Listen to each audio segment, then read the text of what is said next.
Hi hello ನಮಸ್ಕಾರ welcome back to my YouTube channel. ನಾನು ನಿಮ್ಮ ಸಂಗೀತ. ಎಲ್ಲರೂ ಹೇಗಿದ್ದೀರಾ?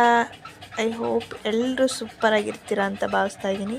ಇವತ್ತು ಸಿಂಪಲ್ಲಾಗಿ ಕೇವಲ 10 ನಿಮಿಷದಲ್ಲಿ ಮಾರ್ನಿಂಗ್ ಬ್ರೇಕ್ಫಾಸ್ಟ್ ಯಾವ ರೀತಿ ಮಾಡೋದು ಅನ್ನೋದು ತೋರಿಸ್ತಾ ಇದ್ದೀನಿ.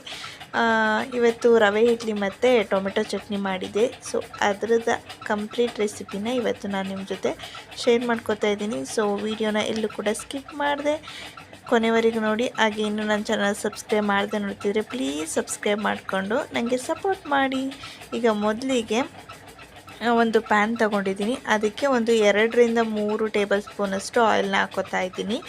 ಅದಕ್ಕೆ ಸ್ವಲ್ಪ ಸಾಸಿವೆ ಹಾಕ್ಕೊಂಡಿದ್ದೀನಿ ಮತ್ತು 1 ಸ್ಪೂನಷ್ಟು ಕಡಲೆಬೇಳೆ ಹಾಕ್ಕೊಂಡಿದ್ದೀನಿ. ಕಡಲೆಬೇಳೆ 2 ಸ್ಪೂನ್ ಹಾಕ್ಕೊಂಡ್ರೂ ನಡೆಯುತ್ತೆ.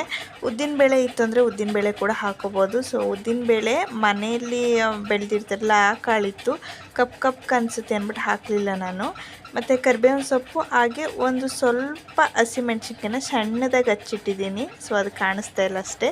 ಅದೆಲ್ಲವೂ ಕೂಡ ಎಣ್ಣೆಲಿ ಫ್ರೈ ಮಾಡ್ಕೊಂಡಿದ್ದಾದಮೇಲೆ 1 ಬೌಲಷ್ಟು ನಾನು ರವೆನ ತಗೊಂಡಿದ್ದೀನಿ. ನೀವು ಕ್ವಾಂಟಿಟಿ ಎಷ್ಟು ಜನ ಬೇಕು ಅದ್ರ ಮೇಲೆ ಹೆಚ್ಚು ಕಡಿಮೆ ಮಾಡ್ಕೊಬೋದು.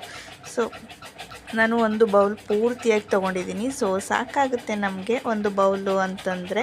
ಸೊ ಇವಾಗ ಇಷ್ಟು ಕೂಡ ಚೆನ್ನಾಗಿ ಹುರ್ಕೊಂಡಿದ್ದಾದಮೇಲೆ ತೀರ ಕೆಂಪು ಹುರ್ಕೋಬಾರ್ದು, ಸ್ವಲ್ಪ ಫ್ರೈ ಆಗಬೇಕು, ಅದ್ರ ಘಮ ಬಂದರೆ ಸಾಕು. ಸೊ ಅದೆಲ್ಲವೂ ಕೂಡ ಹುರ್ಕೊಂಡಿದ್ದಾದಮೇಲೆ ಸ್ವಲ್ಪ ಕೊತ್ತಂಬರಿ ಸೊಪ್ಪು ಸೇರಿಸ್ಬಿಟ್ಟು ಜಾಸ್ತಿ ಹೊತ್ತೇನು ಹುರಿಯೋ ಅವಶ್ಯಕತೆ ಇಲ್ಲ.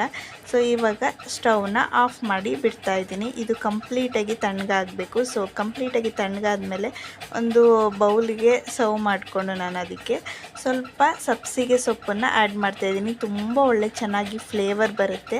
ಸೊ ಹೆಲ್ತ್ಗೂ ಕೂಡ ಒಳ್ಳೆಯದಾಗಿರುತ್ತೆ. ಸೊ ಹಾಗಾಗಿ ಹಾಕೋತಾ ಇದ್ದೀನಿ. ಮತ್ತು ಸ್ವಲ್ಪ ಸಾಲ್ಟು, ಮತ್ತು ಇದನ್ನು ಮಿಸ್ಸೇ ಮಾಡೋಂಗಿಲ್ಲ, ಅಡುಗೆ ಸೋಡಾನ ಸ್ವಲ್ಪ ಹಾಕೋತಾ ಇದ್ದೀನಿ, 1 ಚಿಟಿಕೆಯಷ್ಟು.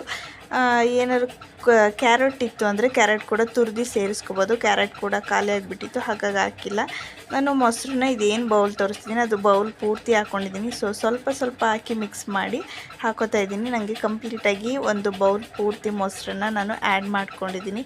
ಆದಷ್ಟು ಫ್ರೆಶ್ ಮೊಸರಿಗಿಂತ ಹುಳಿ ಮೊಸರಿದ್ರೆ ಟೇಸ್ಟು ಚೆನ್ನಾಗಿರುತ್ತೆ. ಸೊ ಇಲ್ಲಾಂದರೂ ಕೂಡ ನಡೆಯುತ್ತೆ, ಮಾಮೂಲಿ ಮೊಸರು ಕೂಡ ಹಾಕೋಬೋದು. ಸೊ ಅಷ್ಟು ಹಾಕಿದಾದಮೇಲೆ ಸ್ವಲ್ಪ ನೀರನ್ನು ಸೇರಿಸ್ಕೊಂಡು ಮಿಕ್ಸ್ ಮಾಡ್ಕೋತಾ ಇದ್ದೀನಿ.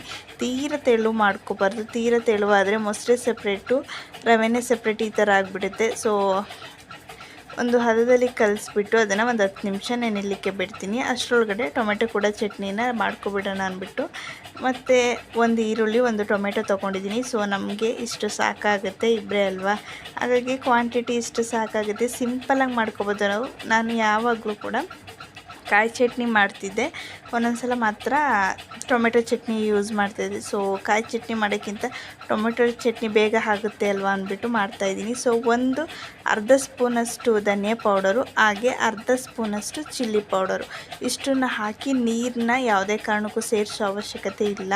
ಸೊ ಅದನ್ನು ರುಬ್ಕೊಂಬರಬೇಕು. ಈರುಳ್ಳಿ ಮತ್ತು ಟೊಮೆಟೊ ಅದೇ ಕೂಡ ನೀರಿನಂಶ ಇರೋದ್ರಿಂದ ನೀರನ್ನ ಸೇರಿಸೋ ಅವಶ್ಯಕತೆ ಇರಲ್ಲ. ಈ ಥರ ನೈಸಾಗಿ ಪೇಸ್ಟ್ ಆಗಬೇಕು.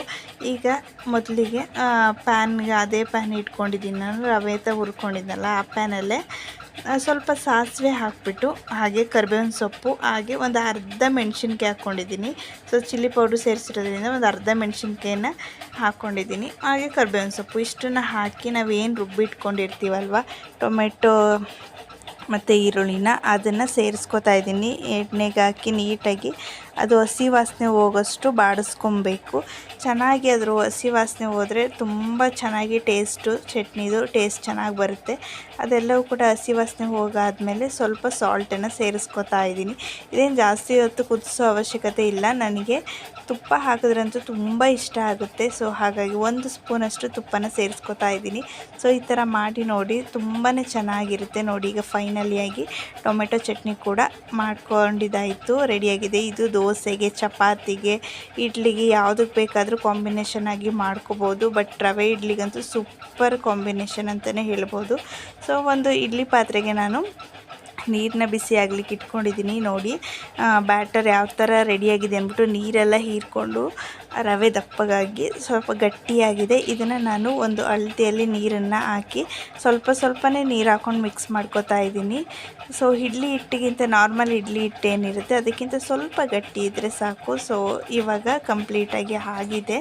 ಸೊ ಸ್ವಲ್ಪ ನೀರು ಹಾಕಿ ಮಿಕ್ಸ್ ಮಾಡ್ಕೊತಾ ಇದ್ದೀನಿ. ನಾನು ಮಿಕ್ಸ್ ಮಾಡ್ಕೊಂಡಿದ್ದಾದಮೇಲೆ ಒಂದು ಇಡ್ಲಿ ಪ್ಲೇಟನ್ನು ತೊಗೊಂಡಿದ್ದೀನಿ. ಸೊ ನಾನು ಒಂದೇ ಪ್ಲೇಟ್ ಅಷ್ಟೇ ಯೂಸ್ ಮಾಡಿರೋದು, ಕರೆಕ್ಟಾಗಿ ಆಯಿತು ನಮಗೆ. ನೋಡಿ ಇವಾಗ ಆ ಪ್ಲೇಟ್ ಏನು ತೊಗೊಂಡಿದ್ದೀನಿ ಅದಕ್ಕೆ ಎಲ್ಲವಕ್ಕೂ ಕೂಡ ಆಯಿಲ್ ಫಿಲ್ ಮಾಡ್ಕೊತಾ ಇದ್ದೀನಿ.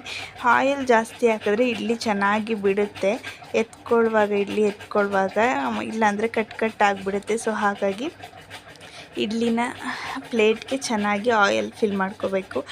ಸೊ ಈಗ ಇಡ್ಲಿನ ಹಾಕೋತಾ ಇದ್ದೀನಿ ನಾನು. ರವೆ ಇಡ್ಲಿದು ಏನು ಬ್ಯಾಟರ್ ಇತ್ತು ಅದನ್ನು ಎಲ್ಲವಕ್ಕೂ ಕೂಡ ಫಿಲ್ ಮಾಡ್ಕೋತಾ ಇದ್ದೀನಿ. ನೋಡಿ ಯಾವ ಥರ ಕಾಣಿಸ್ತಿದೆ ಅಂದ್ಬಿಟ್ಟು. ಈಗ ಫೈನಲಾಗಿ ಎಲ್ಲವಕ್ಕೂ ಕೂಡ ಫಿಲ್ ಮಾಡಿದ್ದಾಯಿತು. ಇದನ್ನು ನಾನು ಸ್ವಲ್ಪ ಹೊತ್ತು ಬೇಯಿಸಲಿಕ್ಕೆ ಇಡ್ತೀನಿ. ಸೊ ಇವಾಗ ಲಿಡ್ನ ಕ್ಲೋಸ್ ಮಾಡಿ ಇಡ್ಲಿನ ಹಬೆಯಲ್ಲಿ ಬೇಯಿಸ್ಕೊತಾ ಇದ್ದೀನಿ. ನಾರ್ಮಲ್ ನಾವು ಇಡ್ಲಿ ಯಾವ ಥರ ಬೇಯಿಸ್ಕೊತೀವಿ ಅದೇ ಥರನೇ. ಸೊ ಇವಾಗ ನೋಡಿ ಕಂಪ್ಲೀಟಾಗಿ ಬೆಂದಿದ್ದಾಗಿದೆ. ಕೈಗೆ ಒದ್ದೆ ಮಾಡಿಕೊಂಡು ಈ ಥರ ಪ್ರೆಸ್ ಮಾಡಿ ನೋಡ್ತಾ ಇದ್ದೀನಿ. ಕೈಗೆ ಅಂಟಬಾರ್ದು. ಒಂದು ವೇಳೆ ಅಂಟ್ತಿದೆ ಅಂದರೆ ಇಡ್ಲಿ ಆಗಿಲ್ಲ ಅಂತ ಅರ್ಥ, ಅಂಟಲಿಲ್ಲ ಅಂದರೆ ಆಗಿದೆ ಅಂತ ಅಂದ್ಬಿಟ್ಟು. ಸೊ ಇದನ್ನು ಕಂಪ್ಲೀಟಾಗಿ ತಣ್ಣಗಾಗಲಿಕ್ಕೆ ಬಿಡ್ತೀನಿ.